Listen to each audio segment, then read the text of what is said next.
Bom dia a todos, hoje dia 2 de março de 2010, vamos começar mais um warm-up, o programa de aquecimento pré-abertura dos mercados da TV Petra.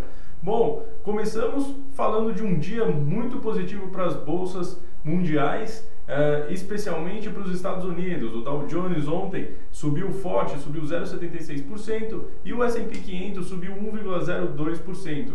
Por aqui as coisas não foram diferentes. Então o Ibovespa voltou aí ao patamar dos 67 mil pontos, subindo 1,9%.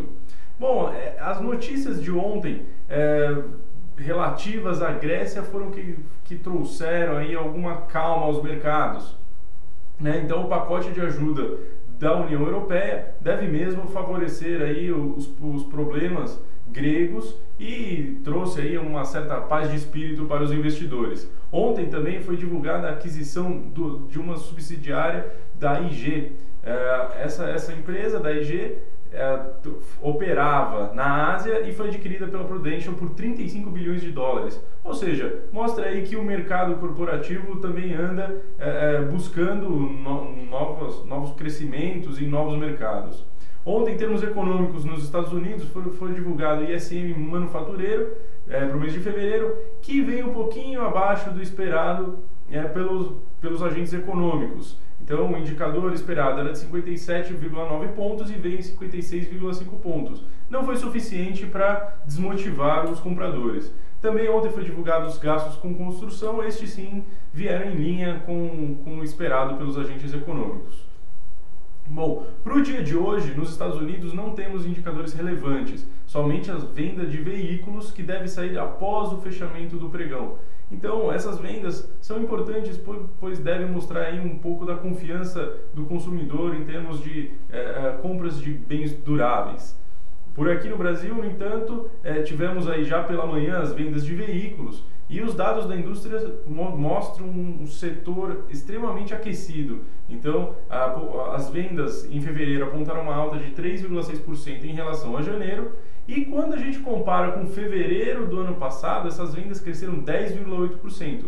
Vale lembrar que estamos chegando no final do subsídio dado pelo governo, né, o IPI, que deve acabar dia 31 de março.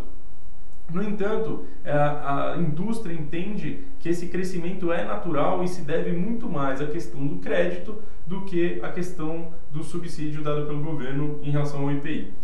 Hoje pela manhã também foi divulgada a inflação medida pela FIPE aqui em São Paulo e a inflação de fevereiro mostrou um arrefecimento em relação à inflação medida em janeiro. Então o indicador agora ficou em 0,74%, um pouquinho acima ainda do que os agentes econômicos estavam esperando, 0,68%, mas mostra aí que a aceleração forte de janeiro pode ter sido pontual, muito devido à educação e os transportes. Bom, hoje no Japão também foi divulgada a taxa de desemprego para o país.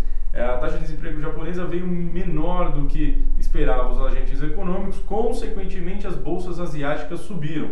E essa subida das bolsas asiáticas, devido às notícias vindas dos Estados Unidos mesmo e também a esse dado da inflação, já trouxe aí um movimento positivo para o Dow Jones agora pela manhã. Então o futuro está subindo aí 0,39%, que deve trazer aí certa motivação para a abertura dos mercados.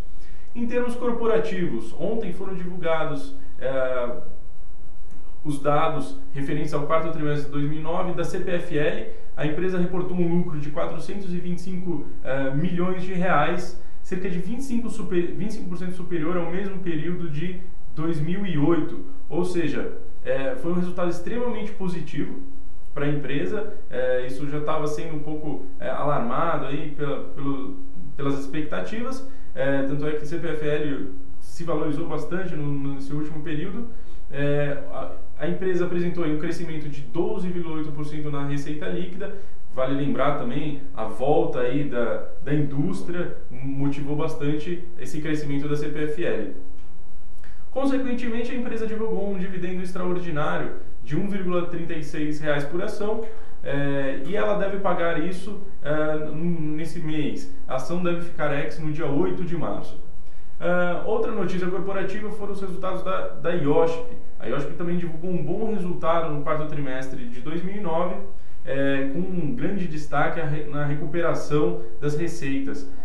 Vale lembrar que 2008 foi um ano recorde para a IOSHP em termos de vendas e de resultado líquido. Então, as receitas do quarto trimestre de 2009 caíram apenas 5,1% quando comparado com o quarto trimestre de 2008. Esse ganho de receita no ano é grande. Vale lembrar que no terceiro trimestre a diferença passava da casa dos 30%. O que foi positivo foi que a empresa conseguiu cortar bastante custo operacional, fazendo com que as margens melhorassem bastante. Então, a margem de geração de caixa operacional, margem EBITDA, cresceu 14%, ficou em 14%, bem maior do que os 10% registrados um ano antes. E, consequentemente, também a empresa divulgou aí um pequeno pagamento de dividendos e esse pagamento deve ser feito aí no dia 15, a ação também fica ex no dia 8. É um resultado positivo que, juntamente com esses dados mais positivos da indústria automobilística, nesse mês de fevereiro, deve aí motivar alguma compra por parte de alguns investidores na ação. Bom, pessoal, hoje também, agora pela manhã, devem ser divulgados os resultados do Pão de Açúcar. Esses resultados ainda não foram divulgados, então vale olhar um pouco o papel também. Era isso que eu tinha para falar para vocês. Espero que todos tenham dias aí de bons negócios e até amanhã no próximo Warm Up. Obrigado.